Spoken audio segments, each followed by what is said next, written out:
Assalamualaikum warahmatullahi wabarakatuh. Baiklah, pada pagi hari ini kita akan mempelajari materi ciri kebahasaan pada cerita fantasi. Ciri kebahasaan pada cerita fantasi dibagi menjadi 6 bagian.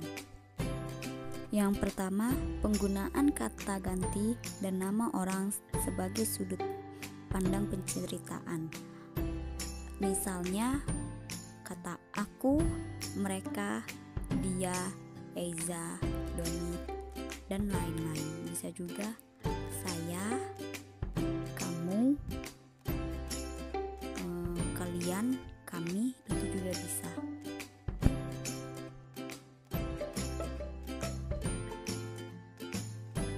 Yang kedua, penggunaan kata yang mencela pada panca indera untuk deskripsi latar tempat, waktu, dan suasana.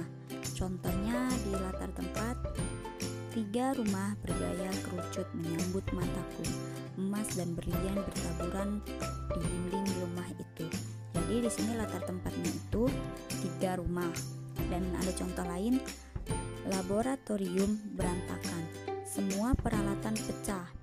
Aneh, hanya laptopku yang masih menyala. Jadi di sini latar tempatnya yaitu laboratorium. Lalu latar suasananya, contoh dari latar suasana, setetes air mata pun jatuh dari wajah ratu. Tak sepatah kata pun terdengar dari bibirnya. Kamar yang megah ini terasa sunyi dan penuh kesedihan. Jadi di sini latar suasananya itu sunyi dan penuh kesedihan atau sunyi dan sedih suasana di kalimat tersebut. Lalu latar waktunya, contoh dari latar waktu, tengah malam tak ada bintang di langit itu. Mendung hitam nampak mengumpal. Lolongan anjing bersahut-sahutan menyambut malam yang semakin larut. Jadi di sini latar waktunya itu tengah malam atau di malam hari.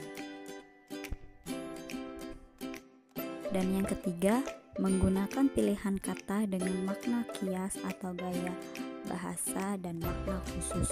Contohnya, alien itu berhidung mancung, dengan hidungnya yang menjulang, ia mengendus sekeliling.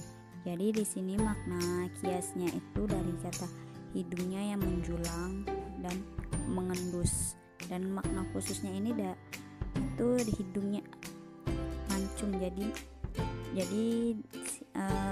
di sini dijelaskan hidungnya yang menjulang, berarti hidungnya ini mancung. Yang keempat, kata sambung penanda urutan waktu.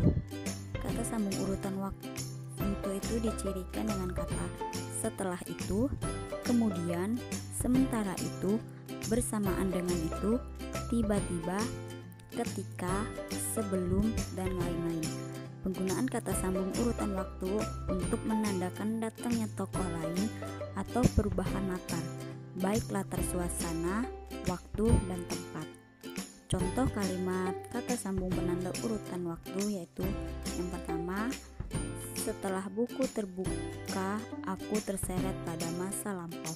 Jadi di sini kata sambung penanda urutan waktunya yaitu setelah. Dan contoh yang kedua, 2 tahun kemudian, Farta telah sampai di planet Mars dan bertemu dengan Tatao. Di sini kata sambung penanda urutan waktunya yaitu 2 tahun kemudian.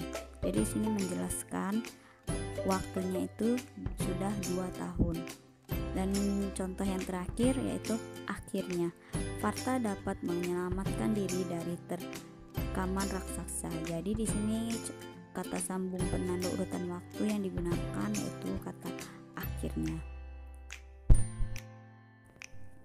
Yang kelima, penggunaan kata atau ungkapan keterkejutan. Penggunaan kata atau ungkapan keterkejutan berfungsi untuk menggerakkan cerita atau memulai masalah.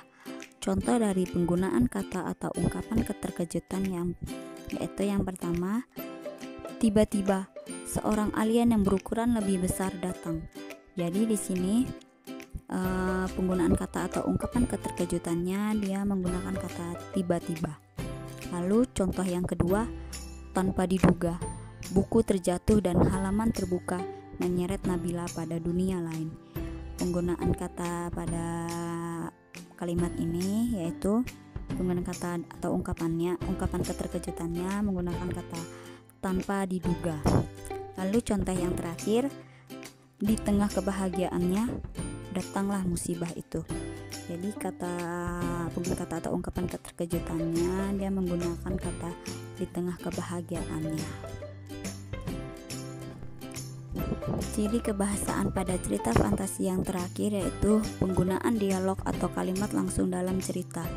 Jadi penggunaan dialog atau kalimat langsung pada cerita fantasi ini seluruhnya ada dan sebagian menggunakan dialog atau kalimat langsung.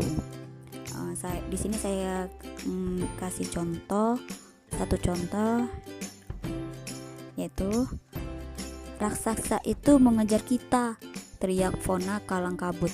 Aku ternganga mendengar perkataan Fona. Aku segera berlari.